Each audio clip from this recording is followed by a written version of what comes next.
Bio ना बहुत सारे स्टूडेंट्स को आसान लगता है, लेकिन उन बहुत से स्टूडेंट्स में से कुछ थोड़े से स्टूडेंट होते हैं जो अच्छे मार्क्स लेकर आ पाते हैं। एक्चुअली में अच्छे मार्क्स का मेरा मतलब है बोर्ड एग्जाम में 95 प्लस और नीट एग्जाम में 300 प्लस। ये लाना एक नॉर्मल बात नहीं है, मुश्किल टास्क होता है, लेकिन इतना भी मुश्किल नहीं होता कि अचीवेबल नहीं है। बिल्कुल अचीवेबल है, क्योंकि मैंने भी अचीव किया है क्लास 12th में 98 मार्क्स लाकर और नीट एग्जाम में 330 marks locker out of 360।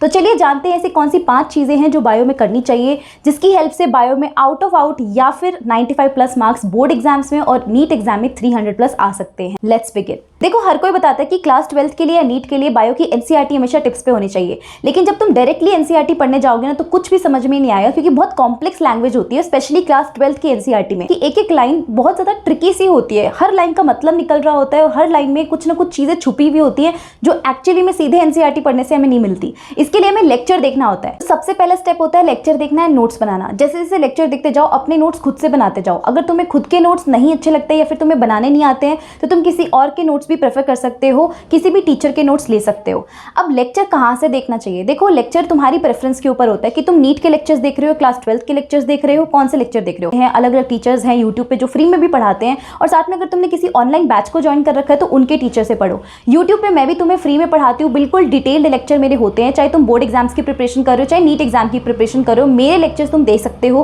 Playlist का लिंक मैं डिस्क्रिप्शन बॉक्स में दे दूंगी। मैंने एक प्लेलिस्ट बना रखी है जहाँ पर मैंने रैपिड रिविजन करा रखा है, तो अगर तुम्हारा कल टेस्ट और तुम्हें आज रिविजन करना है तो तुम रैपिड रिविजन वाली प्लेलिस्ट देख सकते हो। और अगर तुम्हें डिटेल्ड लेक्चर देखने तो उसकी प्लेलिस्ट का लिंक भी मैं डिस्क्रिप्शन बॉक्स में दे दूंगी। Please go and watch that lectures. और अगर मान लो कि तुम्हें किसी और से पढ़ना है तो please identify your teacher. Multiple teachers के पीछे भागने की जरूरत नहीं है, क्योंकि बायो एक ऐसा सब्जेक्ट है, हो सकता है कि आपको एक कॉन्सेप्ट किसी और टीचर से समझ में आए, एक कॉन्सेप्ट किसी और से समझ में आए, लेकिन इसका मतलब ये नहीं है कि आप मल्टीपल टीचर्स को फॉलो करने लगो, क्योंकि बाद में जाके फिर कंफ्यूजन होती है और चीजें ज्यादा लंबे टाइम तक याद नहीं रहती और आपको एक पैटर्न नहीं बन पाता है। और एक पैटर्न बनाना पढ़ाई के अंदर बहुत इंपॉर्टेंट होता है। इसलिए लेक्चर के लिए कोई भी टीचर हो, जिस भी टीचर की क्लास ले रहे हो, बस एक टीचर फाइनलाइज कर लो। नंबर 2 स्टेप जो कि सबसे इंपॉर्टेंट है, एनसीईआरटी रीडिंग। काफी सारे स्टूडेंट सिर्फ लेक्चर लेकर छोड़ देते हैं, उनके नोट्स अपनी क्लास में जो बनवाए होते हैं बस वो बना के छोड़ देते हैं। अब उसके बाद वो एनसीईआरटी की रीडिंग नहीं करते। उनको लगता है कि अच्छा टीचर ने तो एनसीईआरटी से पढ़ाया तो हम एनसीईआरटी की रीडिंग क्यों करें अब।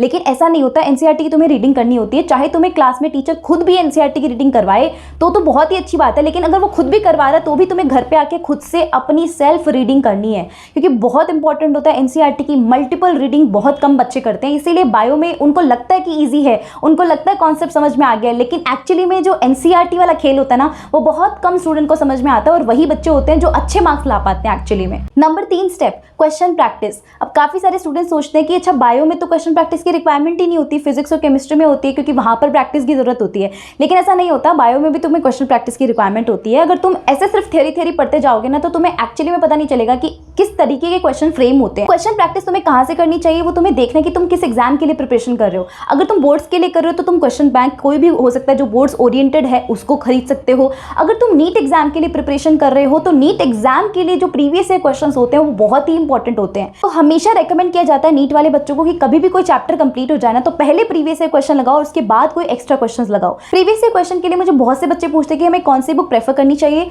मैं हमेशा उनको 37 ईयर्स की जो ऑसवाल्ड की बुक्स आती है, ऑसवाल्ड बुक्स की, वही रेकमेंड करती हूँ, क्योंकि यहाँ पर आपको पूरे ऑथेंटिक क्वेश्चंस मिल जाएंगे विद प्रॉपर सोल्यूशन। ये है ऑसवाल्ड बुक्स की तरफ से 37 ईयर्स के previous year question for biology. Same physics और केमिस्ट्री के लिए भी अवेलेबल है। एनटी का लेटेस्ट सिलेबस इसमें गिवन है और हर एक चैप्टर के कुछ टॉपिक्स यहाँ पर डिवाइडेड हैं और topic wise previous year questions यहाँ पर गिवन है, जो कि तुम्हें काफ़ी हेल्प करते हैं ये जानने में कि इस टॉपिक से कौन से क्वेश्चंस आए थे।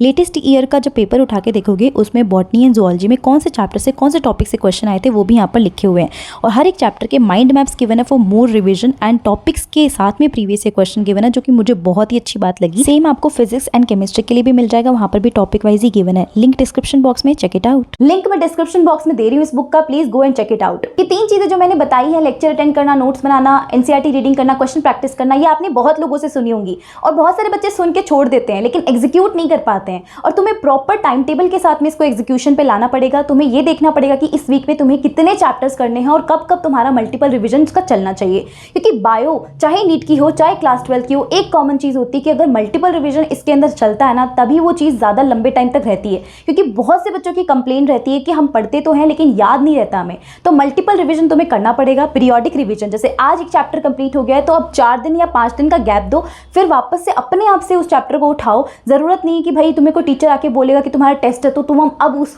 चैप्टर को रिवाइज कर रहे हो। अपने एंड से भी उस चैप्टर को उठा सकते हो और अपनी तरफ से भी रिवीजन कर सकते हो। तो इसको बोलते हैं पीरियोडिक रिवीजन, जो कि बहुत इंपॉर्टेंट होता है अपने एंड से करना। तो लंबे टाइम तक याद रखने के लिए बस मल्टीपल रिवीजन और एक्टिव रिकॉल। एक्टिव रिकॉल मैं अपनी हर वीडियो में बताती हूँ कि प्लीज़ ट्राई किया करो, क्योंकि मैंने खुद से ट्राई करके रखा हुआ है।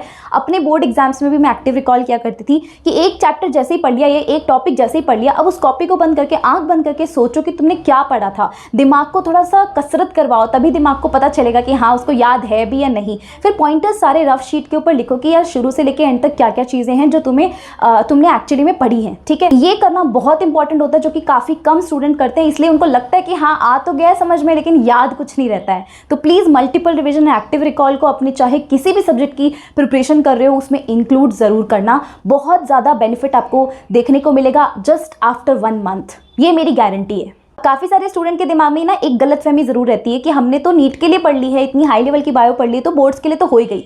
हाँ, कॉन्सेप्ट वाइज हो गई है, लेकिन क्वेश्चन प्रैक्टिस और लिखने का तरीका सब पैटर्न अलग है। पैटर्न अलग है ना एग्जाम का, वहाँ पर तुमसे एमसीक्यू पूछे जाते हैं या तुमसे सब्जेक्टिव आंसर्स पूछे जाते हैं। अब तुम्हें एमसीक्यू तो सॉल्व करने आते हैं, पूरे साल भर तुमने प्रैक्टिस करी है, लेकिन सब्जेक्टिव आंसर की भी प्रैक्टिस करनी होती है। भाई लिख के देखना पड़ता है, क्योंकि यहाँ पर आंसर प्रेजेंटेशन मैटर करता है बोर्ड एग्जाम्स में। तो अगर तुम सिर्फ बोर्ड एग्जाम को टारगेट कर रहे हो तो please focus on your answer presentation. इसके ऊपर मैं एक अलग से वीडियो भी बना दूंगी कि कैसे एक्चुअली में आंसर का प्रेजेंट करना चाहिए। बोर्ड एग्जाम्स में तुम्हें डायग्राम्स बनाने होते हैं और लेबलिंग भी याद रखनी पड़ती है। तो लेबलिंग और डायग्राम की प्रैक्टिस दोनों रिक्वायर्ड होती है, लेकिन नीट एग्जाम में सिर्फ लेबलिंग की रिक्वायरमेंट होती है, तुम्हें बनाना नहीं पड़ता। बस ये छोटी छोटी चीजें ही होती है जहां पर तुम्हें थोड़ी सी प्रैक्टिस रखनी पड़ती है। नीट और बोर्ड्स में थोड़ा सा डिफरेंस रखना पड़ता है कि एज सच कोई खास डिफरेंस नहीं होता है। अगर तुम अपने दिमाग में बना के रखोगे भाई बहुत बड़ा डिफरेंस है, वो बात अलग है, लेकिन मैं तुम्हें बता दूं कोई खास डिफरेंस नहीं होता। अगर तुम नीट के लिए प्रिपरेशन कर रहे हो उसके हिसाब से बायो पढ़ते हो, बिल्कुल पढ़ते जाओ अभी भी, लेकिन बस एक चीज़ का ध्यान रखना कि बोर्ड एग्जाम्स में तुम्हें आंसर प्रेजेंटेशन अच्छी चाहिए होगी, अच्छी सी हैंड राइटिंग चाहिए होगी,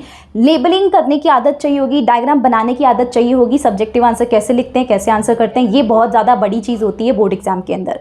तो बस इस चीज़ पे तुम्हें काम करना है। बाकी bio is easy but not for everyone. कुछ बच्चों की बायो वीक भी होती होगी, लेकिन ये स्टेप्स अगर फॉलो करोगे आराम से अच्छा स्कोर कर लोगे। और मेरे लेक्चर्स तुम अटेंड करो, मैं बिल्कुल बेसिक लेवल से एडवांस लेवल तक पढ़ाती हूँ, कभी भी मैं बिल्कुल एडवांस पे जंप नहीं करती हूँ।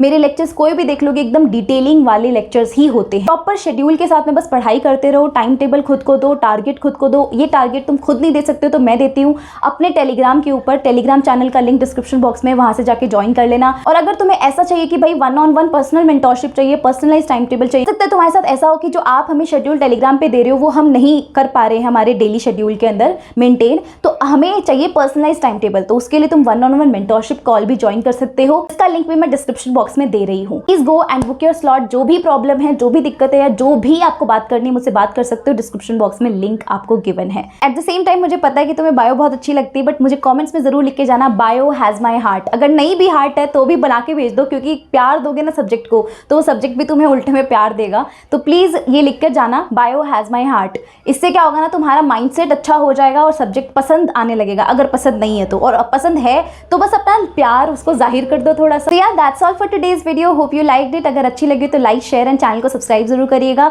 मिलते हैं नेक्स्ट वीडियो में। कमेंट्स में लिख कर जाइएगा bio has my heart. On that note, Ekta Soni signing off. Thank you.